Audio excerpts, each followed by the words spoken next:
Hi guys. Don't mind me. I have no idea if I'm actually going to leave it in or not. I like to sing, but I'm not really good at it. I hate my voice because of it. Anyway, welcome back to more Sqauking faces. This face is squawking while modeling that face. Today I'm back working on my villa, but I'm actually going to be starting to model some of the foliage around, so I went ahead and prepared my image planes already. This actually has enough where I can just load it up and get modeling. It actually has 4 brushes on it, so that's all that I'll need. That's what I'm going to attempt anyway. Well, better pay attention now, 'cause I'm the boogeyman. Where am I going with this? Vermin, thank you. There it is. Okay. So, I'm gonna line it up with the ground. And I am definitely going to be smoothing this out. But a cube works better for getting that good topology, because that's a thing that you actually have to be very, very worried about.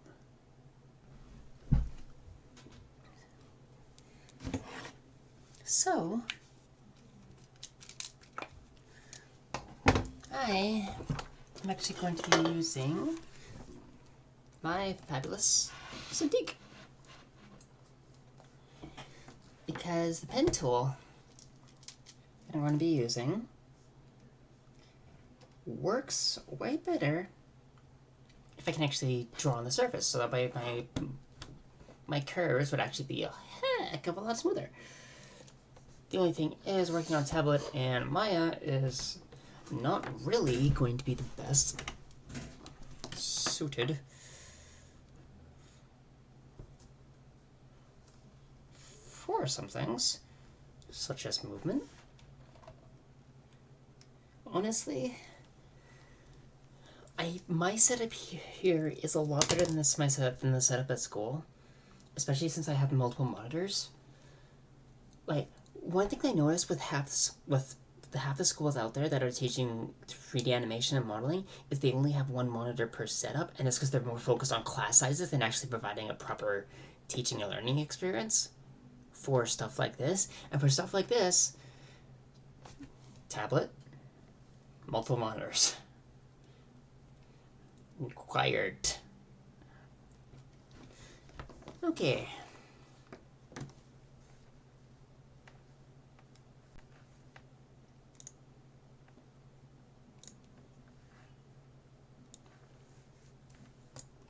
Just gonna drag that back there. Now that I have my curves done, I will have to go back and add more curves for the other branches, but for now, that is going to be perfect. So if I go into my... I haven't been away from this model for too long.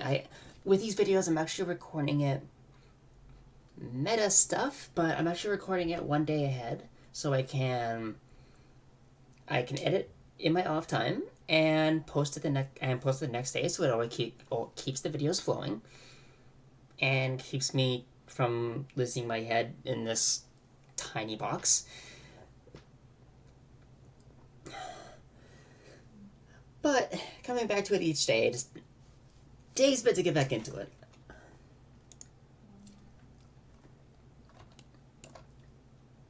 And other divisions. Ta-da! I have a branch.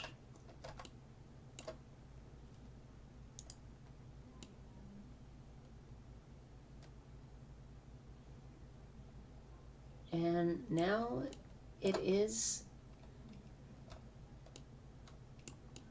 seeing how much I can actually fit into this without having to worry about making too many more divisions as I start to work on the branches. The only thing that I will have to do with this curve is actually taper it from the top. But I might have an easy way to do that. So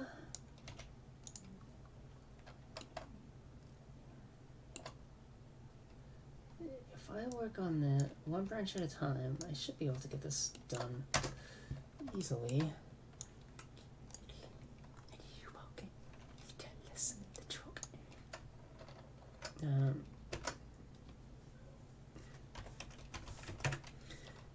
Always save, always save. I also have another tool at my disposal here, which is really handy. I don't normally drink wine. I hate drinking on the occasion, but my mom came in and handed me this glass. I'm okay with this. Also, I'm also more of a red gal, but this white is actually a very different white. It's so good.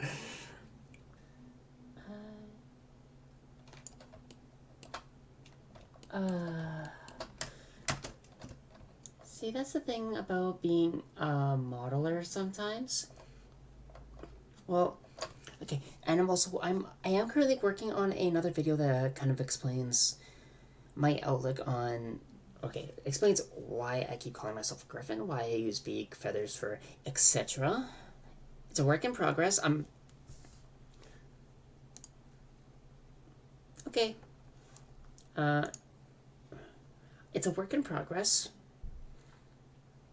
It's actually going to be one of my first big productions with this channel, and because of this, I'm going to be putting a lot more effort into it than what these things are. These things are just a blonde. Not much goes on with these, but again, that one, some of my other productions, I will be putting, again, a lot more effort into this.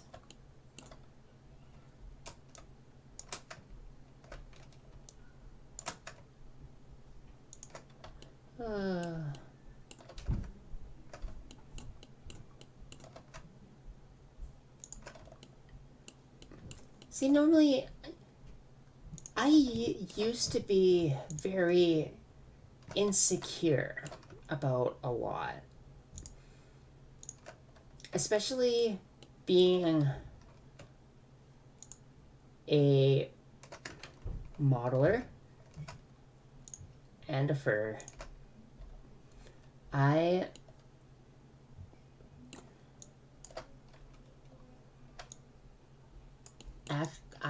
ended up seeing a lot of kids films, especially being into how heavy being into animation so heavily is one of those things that it's almost second nature to me, is keeping up with animation, keeping up with a lot of visual effects movies or visual effects heavy movies. So I will watch a lot of the Disney movies, because Disney is one of those forerunners in animation. Like, for every movie, they're actually upgrading the technology, and a lot of the shorts are actually really good too. And the animation is superb. The modeling is really good too. I did actually go to see the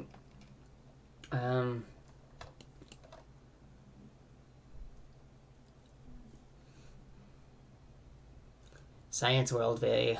Thanks, Chess. Science World, tell us World of Science. They had a Pixar exhibit, Science Behind Pixar, and I went there a couple of times and actually did a couple of sketches.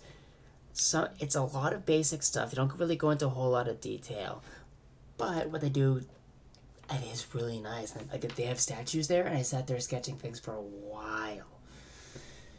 It's a good exhibit, and for anyone that's actually interested in this, if it comes to where you guys are, go see it. it's actually pretty cool.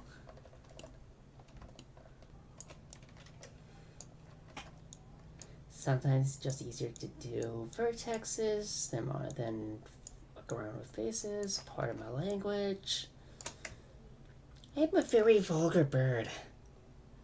I'm gonna work on that. You could say that all you want, Fee. You and I both know it's never gonna happen.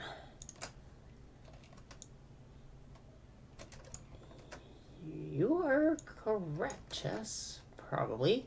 Not probably. See, this is where I'm actually kind of... This is where I do want to do... Where my... What am I trying to say? You're trying to say things. Things are not helpful. I am going to be doing...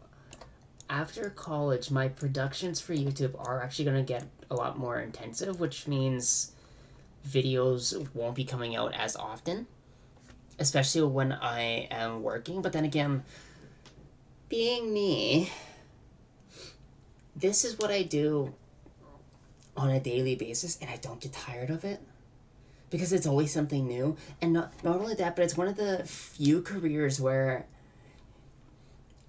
at the end of the day, not only at the end of the day, but at the end of the project, you get to look back on the movie, the TV show, the production, whatever it is, and go, I helped make that.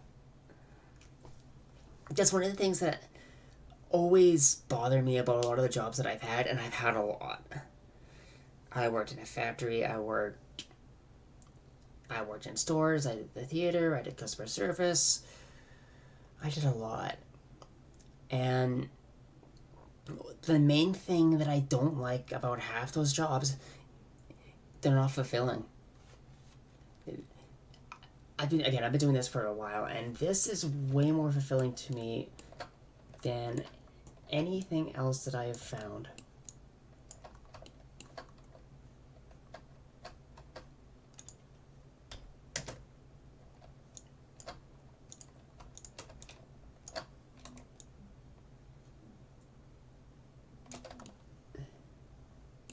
Just with some of the basic things, like for me,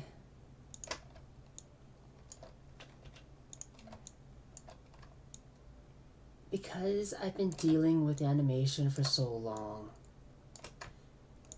again, as you saw with those books, 2010, 8 years, I was...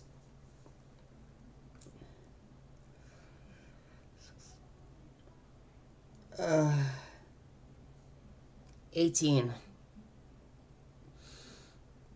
I'm not good at math, but 18. Well, 17 actually, because the year prior to that, I started getting into animation when I was 18.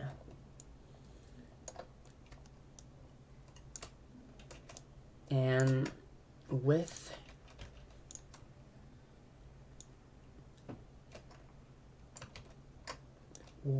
again, because of that,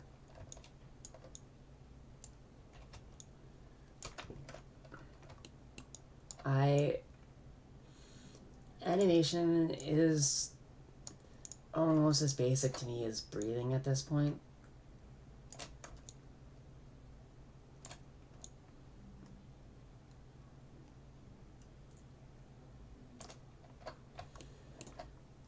Which almost sounds very, very bad.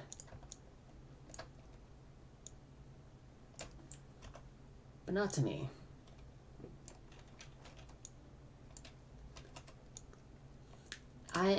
It does bring up something that I actually kind of forgot. Somehow. Is something that I found in a behind the scenes of one of Disney's pictures. And that is something one of the directors said about getting a job in animation. And And what she said was, the people that go far in this industry are the people that would do animation without getting paid for it. Which is why it has become such a big part of my life. Oh, and also a big part of me is because of that. Like, again, with the situation growing up, animation was my escape. I played a lot of games, yes, but the thing with games is, especially as the games actually started to develop into their own stories, they require a lot of time. And one thing that I'm kind of realizing looking back on is, even back then my attention span wasn't really that good. So instead of sinking everything into games, I often look to movies. Like, one of the experiences that I had that got me more into animation, yeah, emphasis on the more part. Back in the day, we had these weird things called VCRs. We didn't have any of these discs for movies. And I actually missed them for this reason. When was watching Lion King, for the like thousandth time or something, and I noticed that, you know the scene where Simba gets cornered by the hyenas. Actually,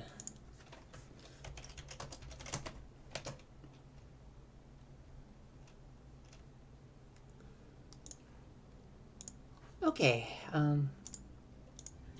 yeah, this scene.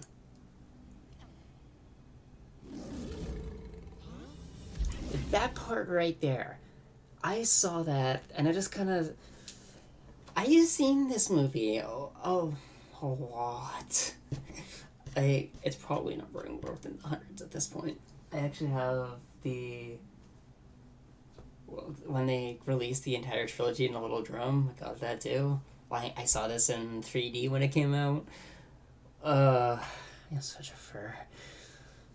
But this scene, back in the day, you used to be able to slow it down like this. Except you normally used to do it frame by frame.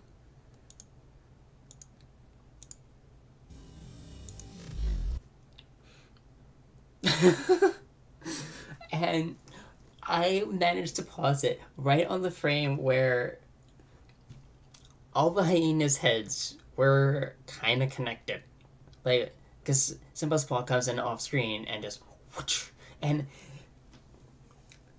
this is how I learned about squash and stretch before I actually knew what it was called. The hyena's heads. You ever seen those cradles? Newton's cradle? It kind of worked like that.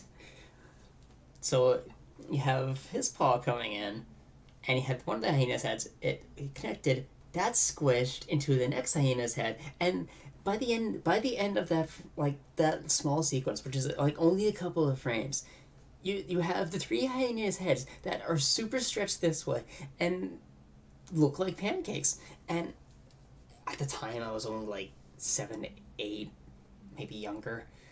I thought this was absolutely hilarious. And learning about animation as a proper. I just realized the price to rent Lion King on YouTube is $21. I learning about animation properly, you learn about things like smears, and you go back and watch like some of the like the Looney Tunes and Warner Brothers, and you'll see these really weird faces. See, this is where I wish you could actually go still freeze movies and, go frame by frame to them, because there's a lot of really cool things in animation. But because of digital, the only way you could do that is VLC, or I think QuickTime, but QuickTime isn't really useful anymore, thanks Apple. Even though a lot of the people in the industry still use it for some reason. Well, actually, no, they use it because it's like one of the easiest things to loop, and that still plays H.264, which is the common format for all of the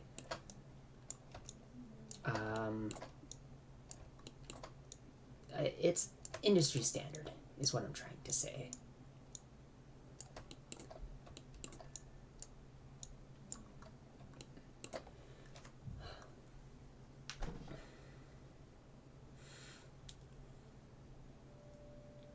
See, and now thinking on this, I should have actually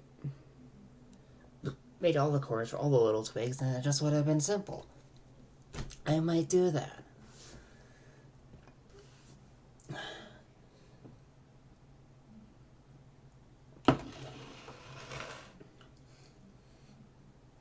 Just gonna point out something that I drink a lot when I record, because I talk so much, so it dries out my throat. Squawking birds need liquids. So at the end of this, I might be drunk. Okay, no, that's not true. I'm not that much of a lightweight. I mean, maybe I was back in the day. I don't know. I actually haven't tried to get drunk in a while. Even though it was fun. There's only like one person that actually knows what I am like with a lot of liquor in my system.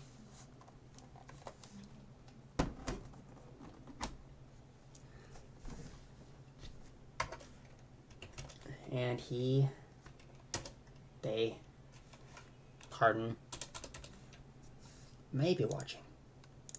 So.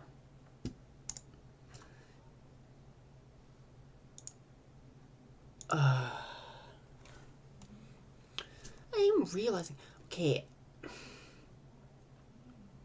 half my things are disappearing. I thought I installed all the drivers on my C-Disk, but apparently not. Why did I install it on a separate hard drive? I don't fucking know. But, life happens that way. Duplicate.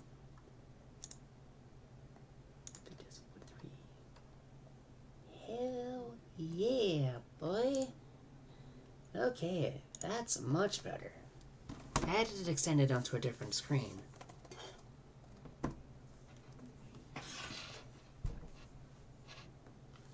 I don't know why I did that, though. So, back to doing what I was thinking of.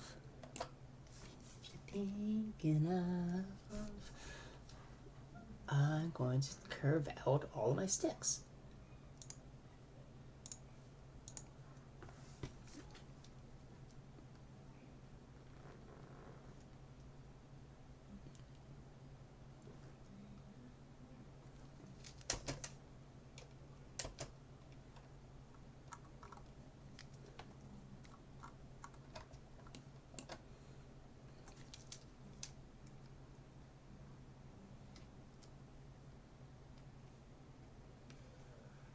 And this is going to make things a lot more easy.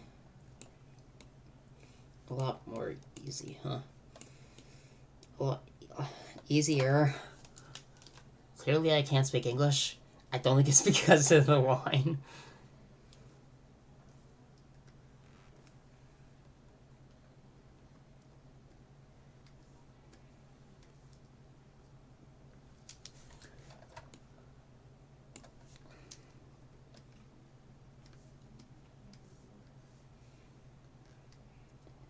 One of the One of the ways that he was actually saying about doing trees was actually using revolve, but because I'm going to be doing mostly bushes, I'm just going to do it this way.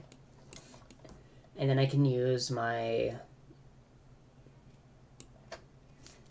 revolve tool. Where did that one end?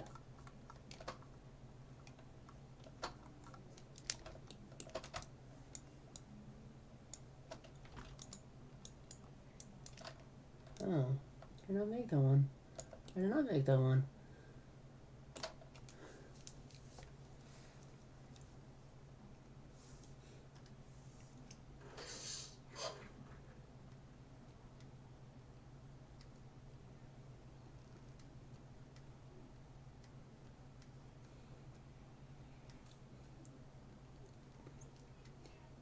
As I'm only doing bushes, because all the trees that I would actually be doing are a little out there, like away from the actual central building, so I'm only going to be using bushes, and just these 4 will be enough.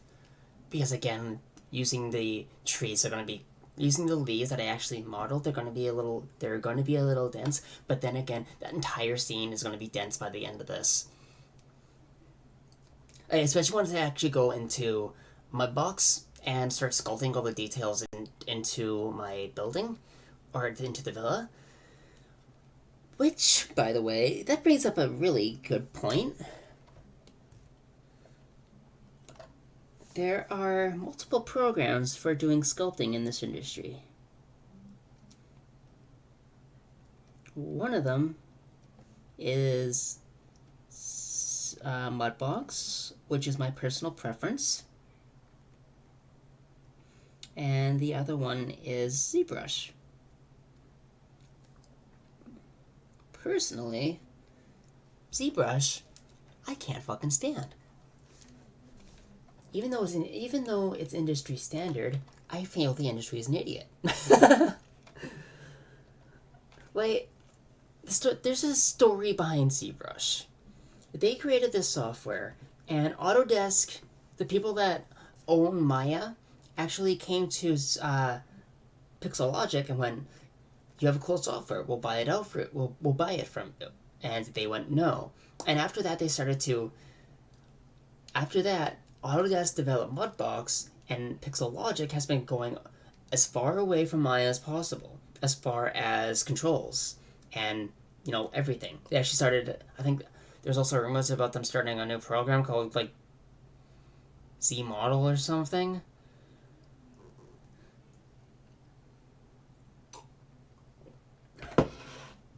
And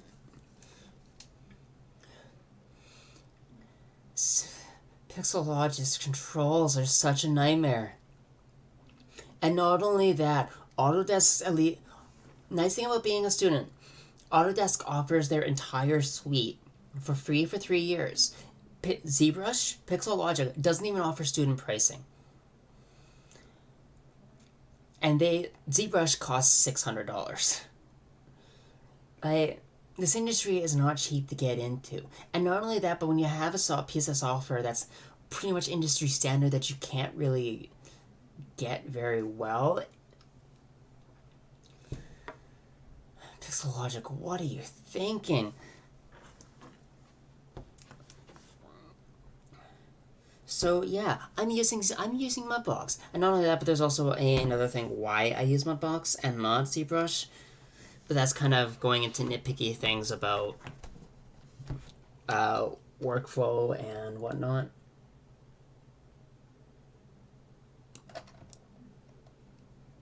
And what I mean by that is with ZBrush or with Mudbox, Mudbox, ZBrush, you can actually texture things in both programs. ZBrush paints on vertex, which is kind of retarded.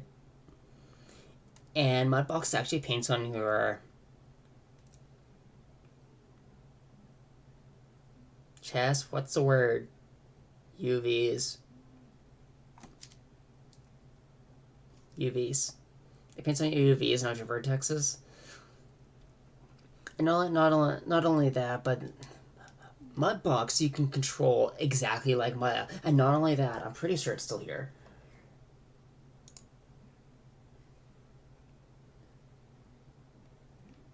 Yeah, they have a really nice thing here. Well, they were Autodesk knows what they're doing, and they're in one of the prior versions. There actually used to be a automatic send to any other Autodesk Studio, but FBX OBJs that's kind of irrelevant now.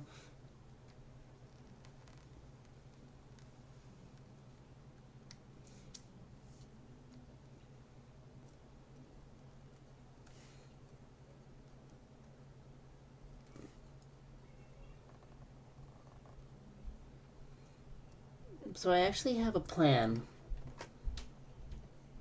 where I want to be working in the industry for a while, like this industry, and then after that, I want to go back to school for film and learn stuff like that, so I can actually not only make animated movies, which is going to be my main focus, but I can also do live action because there's a couple ideas that I can actually do live action, and knowing this and knowing how to make it proper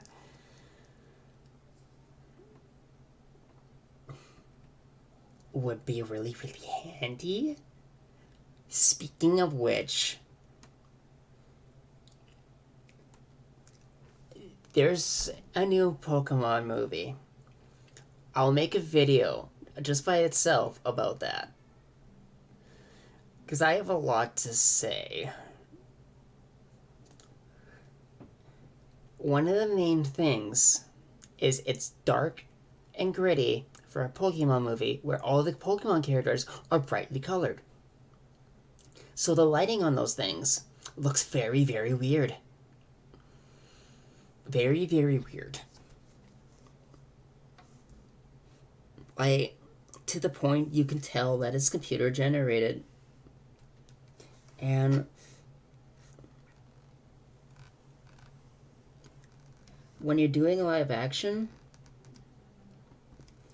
that's the kind of stuff that I absolutely hate. Drives me up the wall.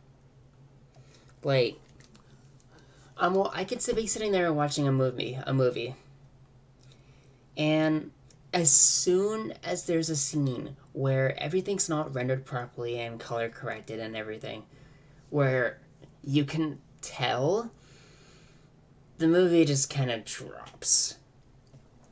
And it takes me right out of it.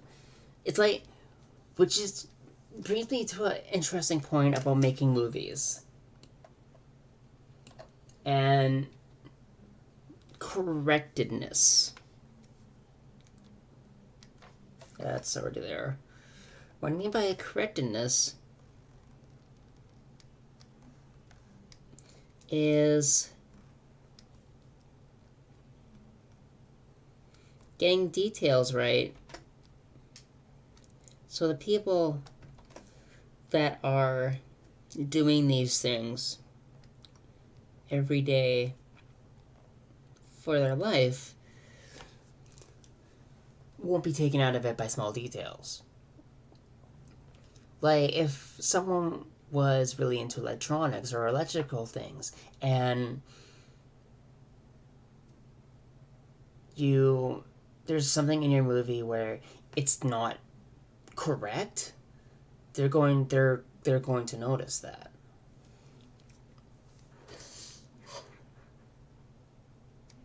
Which is why doing things live action is actually a lot better,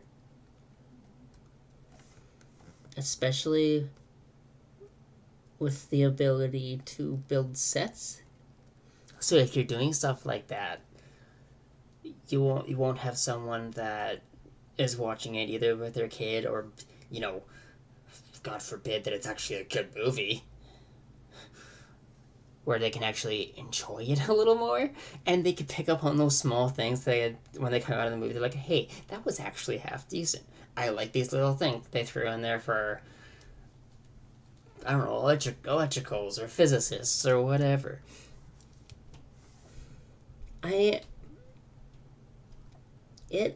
upsets me where nowadays people limit movies and animation to just being kid stuff. This is where I'm thankful to Netflix. Big Mouth, that there's a new series on there. I watched like 5 minutes ago. I like not even 5 minutes of it. And to me it's so cringy. But I know there's going to be a lot of people out there that like that new drag superhero thing on Netflix, and if you do, more power to you. But to me, I just find it cringy. Like it's from what I've seen, it capitalizes on a lot of gay stereotypes, and from a design perspective, I can kind of see why they did that. So, like, you can automatically tell when a character is gay and where this is going to go with. But at the same time, it's still perpetuating stereotypes.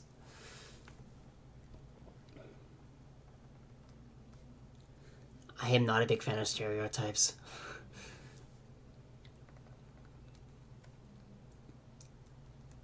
Especially for some of the friends that I have had over the years.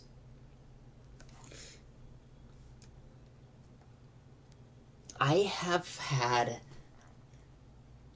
guys that are clearly gay that are almost like your typical guy. You'd never tell. And then you also have non-binary. Like my mate is non-binary. So, uh, and I hear a lot of people give. Again, I said this before about trans, but it's also about non-binary. Anyone that's outside of the gender social norm gets a lot of flack, and it's not okay. Okay, I think that has everything.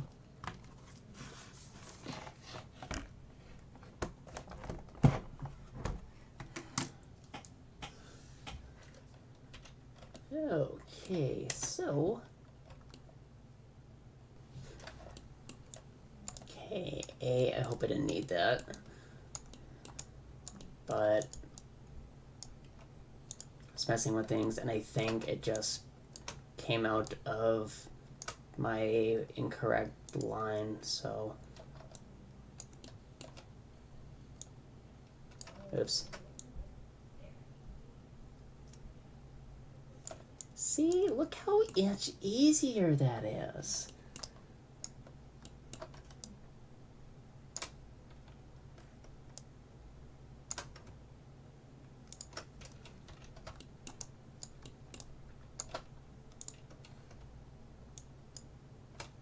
Oops.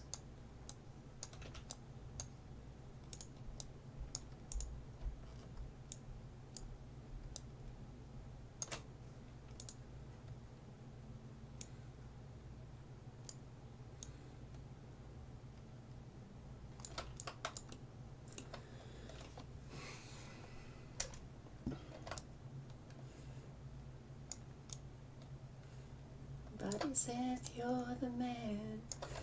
Final piece of my master plan. You know, this song reminds me of something. And that is sequels.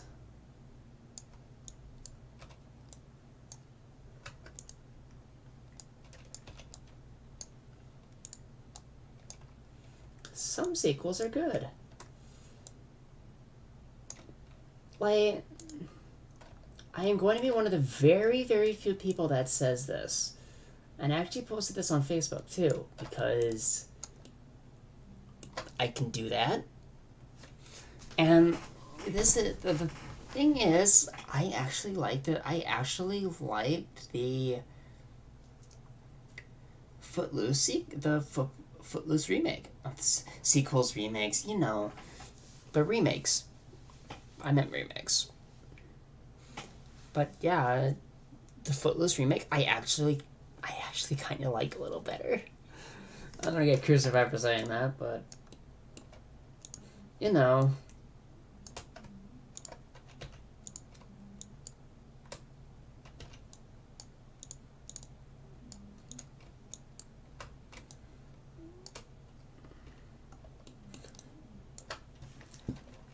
I liked that remake.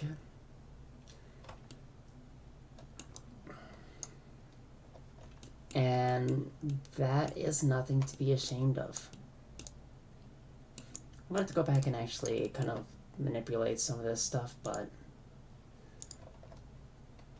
I'm just thinking about ZBrush.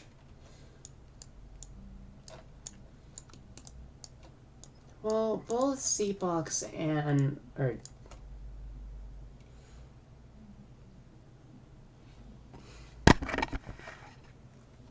I just call it ZBox. Hey. Oh. Okay, I think this has gone on long enough.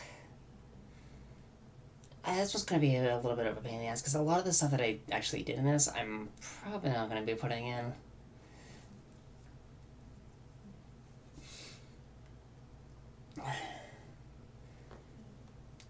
But it kind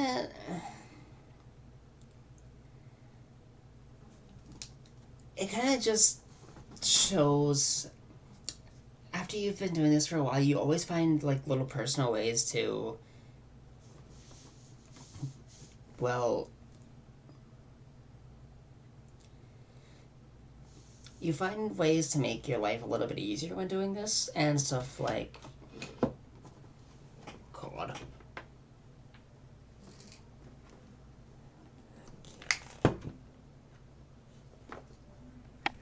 That?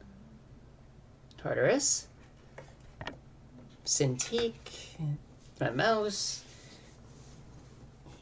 It's more just being handy than necessary, and also it kind of combines work with leisure, even though like this is kind of my leisure. But yeah, if I ever do, once I actually get going into the industry, I actually do want to do. I think I have said this before. I do want to do gameplay, because as I said, one of the things that I don't really like about what I've been doing with my life is not finishing any of the actual good games.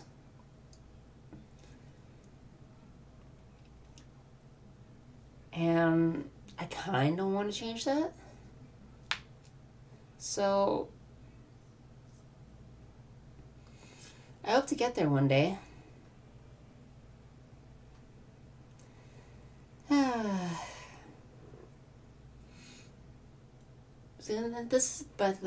This is the reason why I actually decided to do the modeling videos.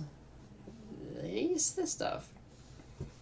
I decided to do this first, just because, well, just to keep my channel with videos, like keep stuff getting uploaded, and at least this actually works sometimes. And like a lot of like this stuff is just kind of general blog stuff, channel updates and whatnot. And as this kind of goes on, I have to explain less and less, not only about myself but about modeling and animation. which will be nice. And by the time I actually get to gameplay, hopefully the channel will pick up and you get a lot of other I'll get a lot of other subscribers and whatnot. And at least I'll have a stash of videos where if I get comments or questions of whatnot, I can always just point back to these earlier videos of me explaining stuff. You know, okay, I know from a video content creator's perspective that telling things and showing things are two very different things, which is why as again things get later, I'm going to be doing bigger productions that's going to be explaining a lot of it. And spoiler, I am trying to get designs good enough for a kid explanation. This is actually one of the better ones that I've done. I think that beak's wrong. Yeah, that beak still looks too big. See, I did this before, and the beak was still. I edited the beak before I did the pen work, and the beak is still too big. But the nice thing is I do have my light box because fucking animation nerd. I'll get there.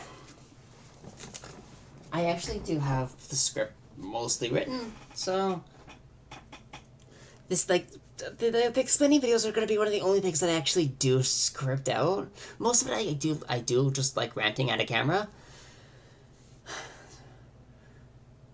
But for now, I think this bird has talked long enough. I'll just shut my beak. See you guys later.